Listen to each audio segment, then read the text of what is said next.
ଜାଣିଲ ସାଙ୍ଗମାନେ, ବେଳେବେଳେ ଆପଣ ବହୁତ ଦୂରକୁ ଯାଉଛନ୍ତି, ବାଟରେ ମରା ଖାଇ ପଡ଼ିଥାଏ। ଆପଣ କିଛି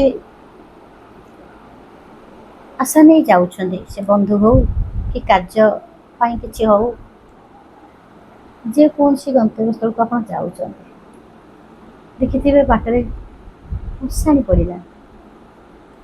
ଆପଣମାନେ ବେଳେବେଳେ ମଶାଣି ପାଖରେ ହେଇଗଲେ ଡର ଲାଗିଥାଏ। ଏଇଠି ମରିଛନ୍ତି, ଏଇଠି ପୋଡ଼ା ହେଇଛନ୍ତି, କିନ୍ତୁ ଯେ ପର୍ଯ୍ୟନ୍ତ ଆମେ ପୋଡ଼ା ହେଇନୁ ସେ ପର୍ଯ୍ୟନ୍ତ ଆମେ ସେଇମାନଙ୍କୁ ପର ବୋଲି ଭାବିଥାଉ।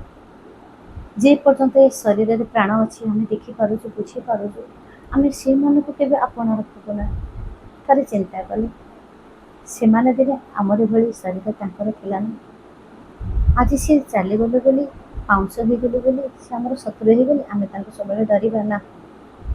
ଯେତେବେଳେ ଯାଉଛନ୍ତି ସେ ମଶାଣିରେ, ଆପଣ ଚପଲ କାଢ଼ିବେ, ମୁଣ୍ଡିଆଟିଏ ମାରିବେ, ଦେଖିବେ ଯେଉଁ କର୍ମରେ ଯାଉଛନ୍ତି, ଯେଉଁ କାମ ନେଇ ଯାଉଛନ୍ତି, କିଛି ଆଶା ନେଇ ଯାଉଛନ୍ତି, ତାଙ୍କୁ ଜଣେଇଦେବେ। ଆପଣ କହିବେ ସେ କ'ଣ ଭଗବାନ ଠାରୁ ଅଧିକା? ଭଗବାନଙ୍କ ପାଖରେ ବି ଆପଣ ଦେଖିବେ ଶ୍ରୀମନ୍ଦିରରେ ବି ବହୁତ ଆତ୍ମା ଘୁରି ବୁଲନ୍ତି।